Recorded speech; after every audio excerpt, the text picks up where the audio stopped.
Today, we are going to make some grass. No, I'm not in Colorado, so it's not going to be that kind of grass. It's our techniques that are so simple and sensible, your miners have practically built themselves. Today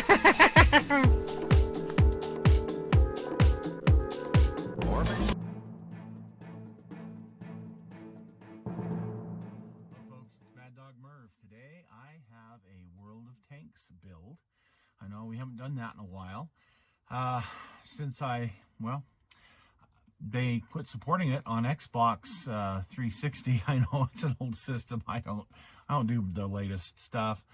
I haven't played in like 6 months, and finally my new computer, I got it up and going, but I couldn't retrieve my Microsoft account. So no matter what I did, and so I lost all my cool stuff. So I've had to start over, and I'm playing again, which helps me with my desire to build tanks. There's one I've been wanting to do for some time, and that is called the Japan Tiger. And when I first saw this in the tech tree, when I first heard about it, I thought, oh brother. But I started to do a little research and found out the true story of the Tiger tank that Japan had.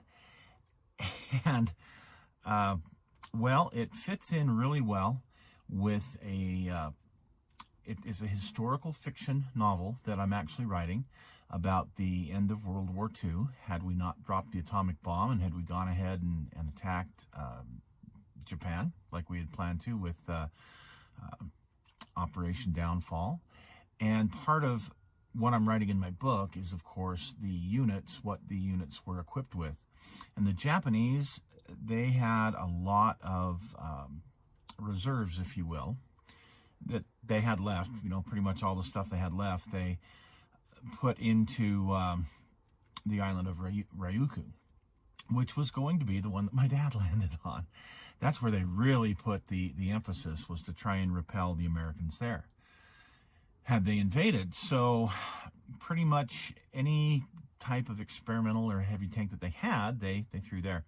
So I decided to go ahead and build the Japan Tiger, and I thought it would be fun to build it up, you know, because I mean, World of Tanks and on the cool camouflage they have and whatnot, I figured it would be fun to do it as like a November 1945, you know, had we attacked kind of thing. So today we are going to look at the Japan Tiger that I have, and it wasn't much of a build. Again, I was going to build a Tiger tank just specifically for this, but you folks all know that I'm not a huge builder. I do build, but I really like the finishing a lot more than I do building. And recently I acquired a collection where I got a Tiger tank, Tiger 1, the old Tamiya kit, and immediately I knew what I needed to do with this. So for me, it was a boatload of fun. So let's get into it. Let's take a look at it. The Japan Tiger from World of Tanks. So did the Japanese actually have a Tiger tank? Well, the answer is yes and no. Well, you see, in 1943, they were very interested in some of the technology that their allies had. A group of officers and a General Hiroshi Oshima, who was, I think, the attaché there in Germany, they went to the Henschel plant there in, is it Himmelsdorf? I can never say that right. Anyway, and they examined the Tiger 1, liked it, liked the Panther, and they actually purchased a Panther, a Tiger, and 2 Mark III tanks. The problem was, well, they had to get them shipped over to Japan, and they didn't have the I-400 submarines ready yet. So there they sat in France, unassembled, ready to be shipped, and, well, D-Day came along, and they were thrown back into service with the Germans. So while they technically owned them, well, they never made it to Japan. So I'm going to take this Tiger 1 that I got from a collection It's the old Tamiya kit. It's been built, not too bad, but not great. There's some gaps and things in it. And well, I'm just going to take this and I'm going to clean it up and I'm going to paint it. And I'm going to turn it into my World of Tanks version of the Japan Tiger. So you can see here it's really dusty and dirty. I'm going to have to clean things up a bit. I'm going to have to strip these decals off. We're going to have to do a lot of painting. I'm going to have to get these tracks off of it. And there's a couple of little parts that I am going to have to replace. So, well, let's get it cleaned up. And we're going to take off the old decals. Fortunately, they weren't sealed in. I was able to take them off with just some blue painter's tape and a little bit of work to get those off.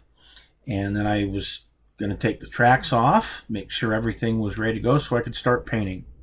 So I'm going to use an old Aeromaster paint. It's like a Kawanishi green. It's an aircraft, Japanese aircraft color. I'm going to use that for my base. And I know it's not an olive color, but hey, it's what I decided to go with. The brown is a kind of a chestnut brown, and it's from, what's that color? Floquil. And then a Armor Sand by Testors, Model Master. No, these are all old paints. So I've sprayed the green overall on the tank. Turned out pretty good. A little bit of chunks here and there. I thinned it with some alcohol. It actually turned out pretty good for an old paint.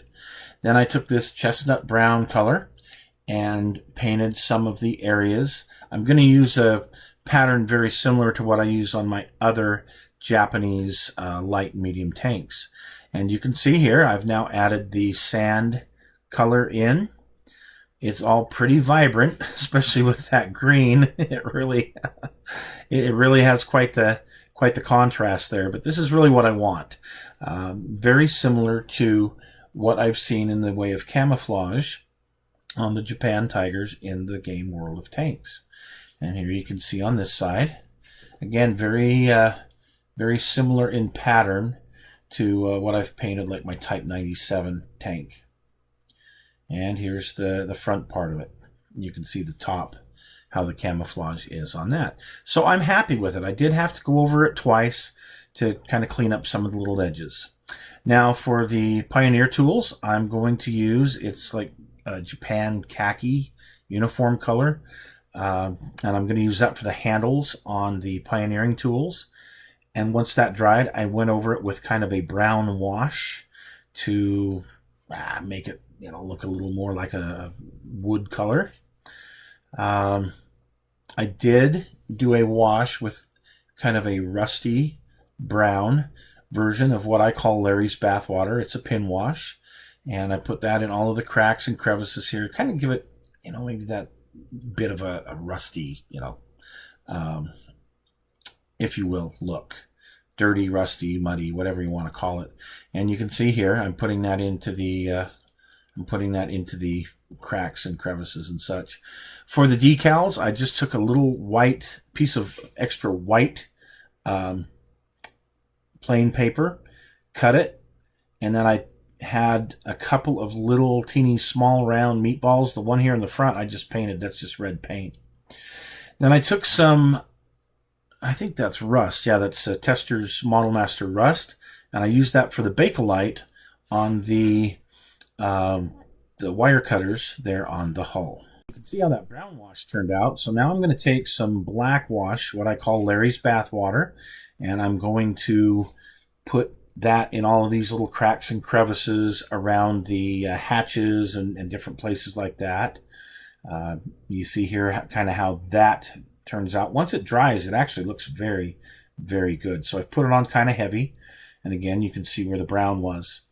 On the Pioneer tools, of course, I painted the metal parts black, and then I just took a regular number 2 pencil and went over them to kind of give them that metallic look. It's one of the techniques I use. I use a couple of different ones, but on this one, I just wanted to do the pencil technique again. And I put a Japanese machine gun in the hull. I took out the MG40 or 34 that was in there, and I put in one of these Japanese machine guns. I figured that's what they would have. And I took this pencil, and this tow cable is molded in on the old kit.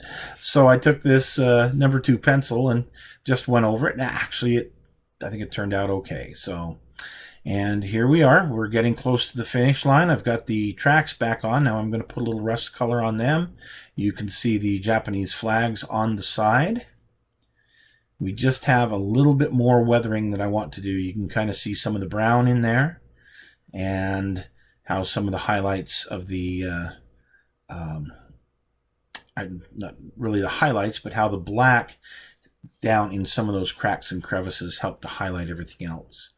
And kind of dirty looking, subdued just a little bit. So now I'm going to take a lighter color, kind of a yellowish tan, and I'm going to dry brush everything. And you can see here in the final result with the slightly dry brushed highlights, with Larry's bathwater, and the kind of a brownish red wash that I did on it. Went ahead and put an antenna on it, and voila. I think I'm happy with the results. Again, the dry brushed highlights are kind of hard to pick out, but if you look closely, you can definitely see them. On those tow cables on the side, I just painted them black and did the same thing with the pencil. I also gave them kind of a rusty wash. So anyway, I hope you enjoyed this.